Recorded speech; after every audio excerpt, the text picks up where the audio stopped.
South ఇండియాలోనే అతి తక్కువ ధరలకి రత్నాలను అందించే ఏకైక సంస్థ 6JVR. ఇన్నాళ్ళు ఇటువంటి స్వార్థ రాజకీయ ప్రయోజనాల కోసం పనిచేసే వ్యక్తితో ప్రయాణం చేశామా అని మా మీద మాకే జాలి దయతో పాటు అసహ్యం కూడా వేస్తున్నాయి. మా మీద మాకు అసహ్యం కూడా వేస్తున్నాయి.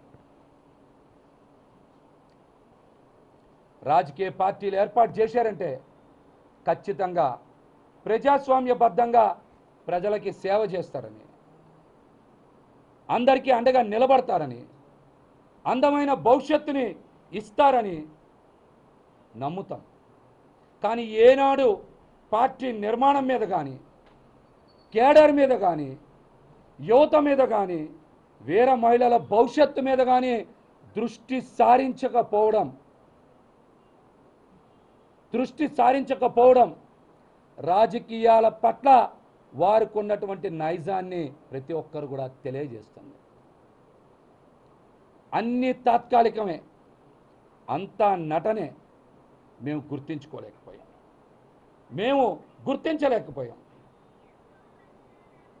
నమ్మి ఈ రోజున నట్టేట మునిగిపోతా ఉన్నాం. మేమందరం నమ్మి నట్టేట మునిగిపోయాం. ప్రజలు జనసేన పార్టీ నాయకుల కన్నా, జన సైనికుల కన్నా, వీర మహిళల కన్నా చాలా తెలివైన వాళ్ళు. మేమే అమాయకులం. మేము అనుకునేవాళ్ళం పవన్ కళ్యాణ్ గారి సిద్ధాంతాలు, భావజాలం ప్రజలు అర్థం చేసుకోవడంలో కాస్త వెనకబడ్డారేమో, మేమే వాళ్ళకి బాగా తెలియజేద్దాం అని అనేక సార్లు ప్రయత్నం చేసినా ప్రజల్ని నమ్మించలేకపోయాం. ప్రజలకి పవన్ కళ్యాణ్ గారి గురించి బాగా తెలుసు. అందుకనే వారు 5 సంవత్సరాలు ముందున్నారు మాకన్నా. ప్రజలు మాకన్నా 5 సంవత్సరాలు ముందున్నారు. వాళ్ళు చాలా తెలివైన వాళ్ళు.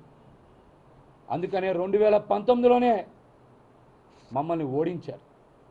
మా పార్టీ అధ్యక్షులు పవన్ కళ్యాణ్ గారిని కూడా 2 చోట్ల చిత్తు చేశారు వాళ్ళు. అంటే ప్రజలు తెలివైన వాళ్ళ, పార్టీని నమ్మిన నాయకులు, వీర మహిళలు, సైనికులు తెలివైన వాళ్ళ?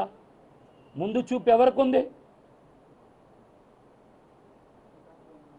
మేము ఎంత నమ్మకం కలిగించాలని ప్రజల్లో ప్రయత్నం చేసినా నమ్మకం రాలేదంటే వారికి చాలా దూరదృష్టి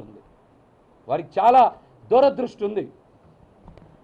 ప్రతిసారి మాట్లాడే పవన్ కళ్యాణ్ గారు 25 కేజీల బియ్యం కాదు, 25 సంవత్సరాల భవిష్యత్తు కోసం పార్టీ అన్నారు కదా. పట్టుమని 25 సీట్లు కూడా ఎందుకు ఇవ్వలేకపోయారు? 25 రోజుల తర్వాత ఈ పార్టీ భవిష్యత్తు ఏంటి కనీసం మీరనే చెప్పగలరా? పదే చెప్పేవాళ్ళు కదా, ఎక్కడ పడితే అక్కడ. 25 కేజీల బియ్యం కాదు, 25 సంవత్సరాల భవిష్యత్తు నేను అందిస్తా అన్నారు. 25 రోజుల తర్వాత జనసేన పార్టీ భవిష్యత్తు ఏంటో మీరు చెప్పగలరా? చెప్పగలరా? మాకైతే చాలా స్పష్టంగా అర్థమవుతుంది. 21 సీట్లతో రాష్ట్ర ప్రజలకి, జనసేన పార్టీకి మీరు ఏం భవిష్యత్తు ఇవ్వగలరు? ముందు దీని మీద సమాధానం చెప్పండి. రాష్ట్ర ప్రజలకి మంచి చేయడం పక్క నుంచి జనసేన పార్టీని నమ్ముకున్న, జనసేన పార్టీ ద్వారా రాజకీయ భవిష్యత్తుని కోరుకున్న వారికి మీరు సమాధానం చెప్పాలి. జనసేన మీద, జన సైనికుల మీద, వీర మహిళల మీద, నా వ్యవస్థ మీద, సమాజం మీద, దేశం మీద దాడి చేస్తే వాడిని ఎవడైనా ప్రత్యర్థిగానే, శత్రువుగానే పరిగణిస్తాను. భవిష్యత్తులో అన్న ప్రతి మాటకి జాగ్రత్తగా వినండి. మాట టీవీల్లో చూస్తున్న వాళ్ళకి, ప్రత్యేకించి వైసీపీ గుంపుకి చెప్తున్నా,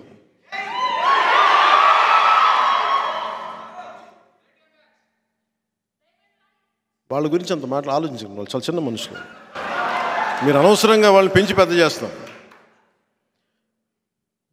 ఈ వైసీపీకి నన్ను బద్నాం చేద్దామని ఆలోచించే ప్రతి ఒక్కరికి కూడా చెప్తున్నాను, భవిష్యత్తులో ఎవరిని వదలం, గుర్తుపెట్టుకోండి. మీరు కాళ్ళ వేళ్ల మీద పడ్డా కూడా నాకు కనికరం రాదు, గుర్తుపెట్టుకోండి. ఎవరన్నా సరే నమ్మక ద్రోహం చేశారా, అస్సలు వదిలేదు. ఎందుకంటే నేను చేసేది యుద్ధం. ఇది ఎవరిని స్పేర్ చేయను. నేను చేసేది యుద్ధం. ఇది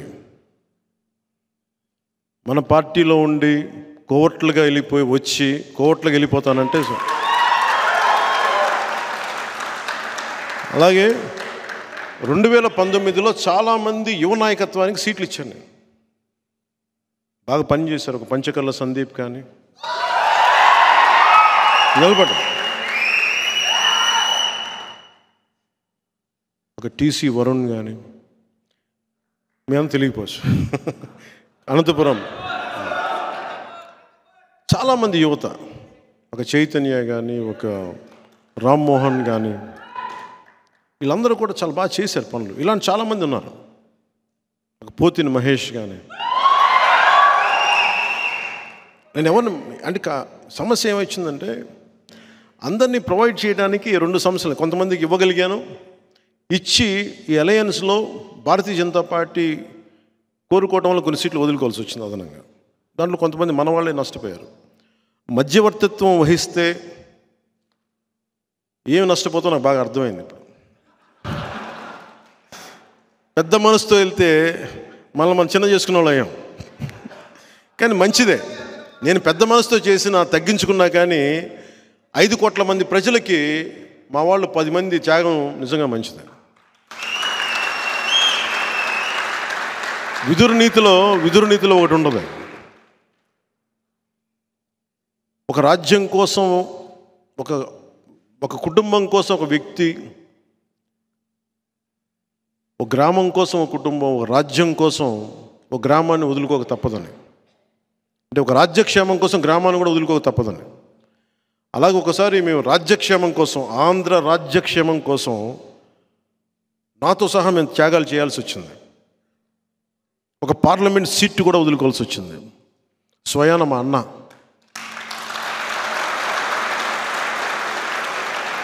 మా నాగబాబు, నాకు హిస్టరీ పాఠాలు నేర్పించిన నా టీచర్, నాని పాల్కీవాల్ అనే గొప్ప లాయర్ని నాకు పరిచయం చేసిన వ్యక్తి, ఒకలా నా టీచర్. నాకు ఆయనకి మాట ఇచ్చి కూడా నేను ఈ పొత్తులో దాన్ని త్యాగం చేయక తప్పలా. అలాంటిది మా అన్న ఈరోజు పొద్దునే లెటర్ పంపించాడు. ఏం పర్లేదు, నేను నీకు అండగా ఉంటాను. నువ్వు చెప్పిన 21 నియోజకవర్గాల్లో,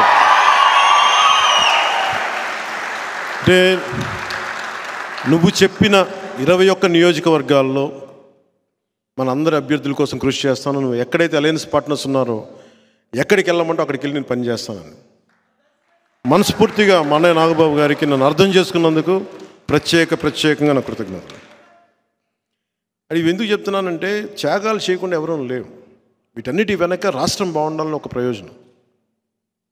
కొంతమందికి వచ్చినాయి, కొంతమందికి రాలేదు. రేపొద్దున ప్రెస్ మీట్లు పెట్టి నన్ను తిడితే నేనేం బాధపడను. నేను మీ ఆవేదన అర్థం చేసుకోగలను. కానీ స్థాయికి మించి చేస్తే మటుకు క్రమశిక్షణ చర్యలు తప్పవు.